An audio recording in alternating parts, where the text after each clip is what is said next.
Hey, it's AshMac with 100.3 R&B Exclusive, and of course, when it comes to R&B, you have to make sure Eric Bellinger is in the conversation. Period. That's it. Hey, you don't make the rules, but you've probably make the hits. You made the blueprints. Okay. I like the blueprint. Okay, you got the Grammys, the nominations, and all. So what are you saying? What are you saying? Where's the Grammy tag? Oh. Because it's a Grammy family. Okay, come on. You know, it's an honorary membership that I take pride in. Okay, take pride in it because, I mean, you're part of the standard.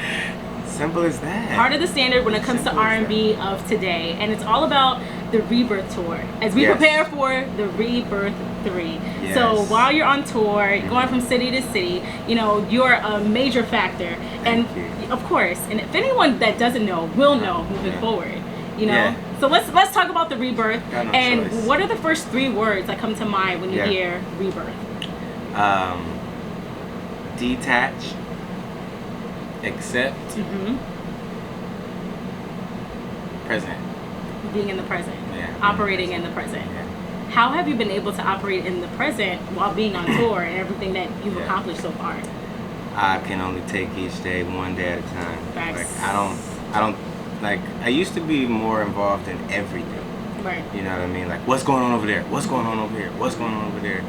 And I think I'm blessed to have a team now to where I can focus on my tasks at hand rather than all functionality tasks. Yeah. You know, and even me focusing on my tasks alone, it's so many things that, you know, I'm just able to more respect, you know, all the different jobs. You know, so now it's like, okay, what do I need to do to be my best for this current moment, you know? And even as something as simple as, like, I don't like my text messages being at 4:36, 2:22. What's the time to text you then? I need 0. It's just, I just need to clear them all out. Right. One, I'm doing, like, I want my mind clear, you know, so I can fully be present. Otherwise, it's like, I still gotta hit them back. Nah, none of that. None of that. With this present moment, what do you feel like your job is right now when it comes to music and being a singer and writer? What is that right now? To be my most authentic self.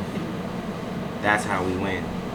The moment I try to be like somebody else or sound like somebody else or do something somebody else is doing, we miss out on what could be the greatest thing we've ever seen. Right. And that goes for everyone. You know, if we're worried about trying to mimic someone else, then we're taking away from the originality that can be created.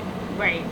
Well, you know, that's interesting how you worded that, simply because we live in a time overall with music, you know, when you see hip hop, you see a lot of the same things, or you see a lot of people going off of what's trending, or that going works. off of, do it again. You know, social media, you know what I mean? How do you continue to find originality and being true to who you are in the world that we live in? By knowing what worked in the past is the only thing that will work in the future. You know? Okay, this is true. And staying with the branding, like Michael Jackson ABC was different than Michael Jackson Thriller. Yeah. Michael Jackson Thriller was different than Bad. Right. Off the wall. You know, each time it was so different that it was like, that's what I gotta do, because that's what he did. You know, if it takes longer, if, you know, whatever that means to recreate myself again, I have to do it, you know? And I think taking those hard steps and, you know, being patient for my window rather than being forceful. Yeah. You know, I think all those things are necessary, and it takes a lot of discipline to know when to strike rather than to strike just because you think you have the right ammo. Right. Like, I've been had these songs, but now is the time. I could have dropped them a long time ago, but now is the time. What made you define it as this time? Or what was, I guess you could say, like, the sign or message you received to say, no, this is your time? One thing for sure is the Rebirth being the 10-year anniversary. Right. So there was a lot of things that maybe I would have liked to do different, or I would have, but I couldn't. You know, and, you know, sometimes people will waver, but I never wavered. I said, that's my date. That's when I'm dropping it. It is what it is. It doesn't have to be perfect. Right. It needs to be authentic. You know, and I knew that would carry me. So we're preparing for the 10-year anniversary, Okay, can I say it? When are we dropping the Rebirth 3? This is the 10-year anniversary, 3/1, the Rebirth 3. It's my birthday month. Yes, come on. We're kicking it off, you know what I'm saying? And yeah, stay tuned. They say the third time's a charm. Okay. So don't be alarmed. So how are you celebrating? Because you have this, then you have your birthday. Yes. You know, what are you doing that I guess you haven't done? You know, what are you doing? I know. I'm definitely going to hit a little vacay. Okay. In between on the birthday, you know. I'm going to hit that, and then right away I go to the European tour. So we kick off the Rebirth tour overseas, and then I'm going to rest and relax and write in Africa. Oh, that's nice. For, you know, take a week off and go over there and maybe do some Afro beats, but do it in the soil. Yeah. In the motherland. I need my toes in the dirt. When it comes to the Rebirth, for real, when it comes to your Rebirth, what do you think are the best steps? Because you had meditation music. You talked about, you know, making sure that's a part of your routine. Yeah. What does your routine look like now? Oh man, making to-do lists, you know, and chopping them down, not procrastinating. And you know, I think I look at it from such a different lens now. Like, instead of on the field, I look at it from, like, I remember, you know, playing football and seeing not even the coach on the sideline, but the coach that's at the top in the crane, looking down with the bird's eye view. You know, I'm kind of looking at music from that perspective now. So I'm able to call a play better. You know, rather than Tom Brady, he can call an audible, but I can call the next play. So I'm looking for the next play. Okay, let's get into that, because didn't you once believe your future was going to be playing football? I did. Heavy. That's why it's like, you know, the analogy is always football. Like, so you know when you have 11 players on the field, you know, you know what I'm saying? But man, it's like, it's so many different perspectives, and you know, I think now that I've grown, it's a different Eric Bellinger than it was on the first Rebirth, than it was on the first, you know, albums that I dropped, because I was just doing it out of the love, you know, only. Now I'm doing it out of the love still, but I can see it as a business, and I understand what works, what doesn't work, and I understand that the ownership means a little bit more, you know, so I understand, you know, taking this amount for the budget might play a factor in paying for production or paying for you know, different samples or things that are necessary for the beat, but the ownership of the music is priceless, you know. So I'm making sure that everything weighs, because I never want the art to you know, be, the art has to be funded. The art has to be funded. Yes. But at the same time, I understand just both sides. I'm such a businessman now that it's like, ooh, I don't know. See, I don't know if I want the big budget or the little budget. I want my music. Now, we've seen a lot of conversations when it comes to producers and songwriters, and saying how they're not being credited or not being paid, or someone stole a song from the next person. What is the best advice you could give those songwriters to eliminate those situations when it comes to handling business? Man, you got to do it first, period. Don't never just drop your music and then say I'll worry about it later, because now the ball is not in your court.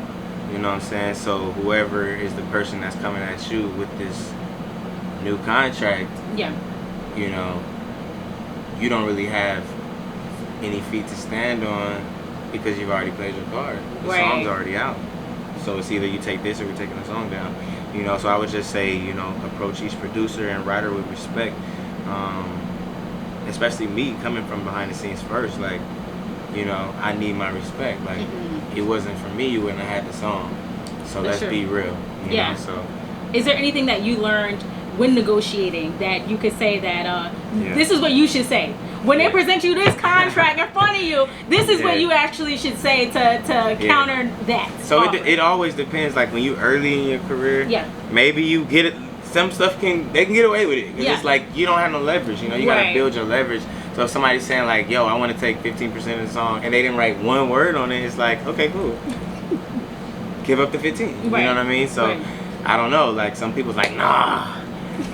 This is my song. I wrote it. I'm taking my whole 100%. It's like, okay, you can do that. You can keep the 100% of nothing, or you can have 15% of a hit. You know, so you gotta you know, weigh it out, and I just say pick your battles, you know. And as you grow and as you become more, notable and have more notoriety when it comes to somebody saying they want your song.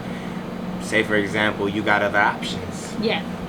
Facts. You don't gotta give away the 15. Well, I'm sure you got a lot of options since we've known you for writing. Big options. Yeah, with Chris Brown. I want to say what, Selena Gomez. Was it Big Time Rush too? Yeah. We all across the map. You know what I'm saying? Selena Gomez was writing and wrote her parts and my parts. Like, what we talking about? Like, are there any songs that you kind of like have written for artists that nobody really knows about, but they're still anthems? What are those Justin songs? Bieber right here. Come on, man. I got Drizzy bars off. I just never say nothing. I don't end up.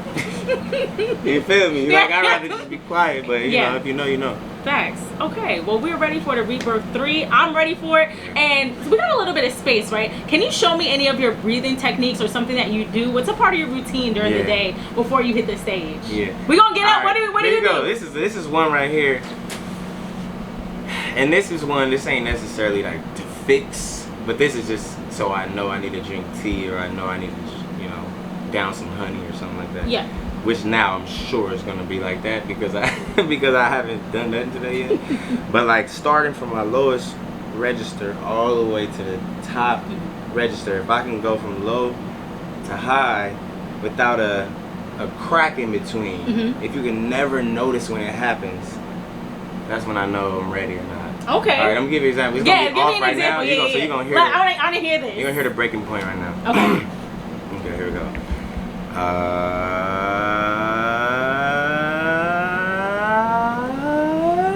We ready? I didn't hear it. Sometimes it might be like, you know what I mean? Like, I didn't hear it. There's a little crack in there when when it's not all the way smooth. But right now, to hit the stage I'm big time ready. Big time rush. Of course, when that rush of adrenaline, when you hit the stage, I'm excited for it. I'm excited for the Rebirth 3. I saw a few major names with Ty Dolla $ign. You got my guy Tone Stiff. Amazing. He's from South Jersey. Amazing. Fire. Big Tone. Yes. You got 7th Street. You got Neo. You got K Camp. You got Queen Naija. Yeah. It's big vibes. It's a lot of incredible artists on there. And Mozzie. Yes. Can't forget about Mozzie. Birney, Ivani. Well, I'm trying to make sure y'all know everybody. Got everybody. So just know, man, incredible album on the way. Double disc project. The first half is the party. The second half is the bedroom. So yeah, you know what to do. Perfect. Well, thank you so much for your time today. I'm excited for this. That means you gotta come by the station. Yes. Okay, we need another exclusive when it's time to drop this. I'm with it. Yeah, okay, gotta hold people accountable. That's what I'm doing right now. Yes. Eric B for president. There we go. There we go. All right. It's AshMac. Get more details and make sure to follow him. Of course, where can everyone find you at? Follow me, my full Govy Gov. Shout out to my mama, Eric Bellinger. At Eric Bellinger, EricBellinger. It's easy.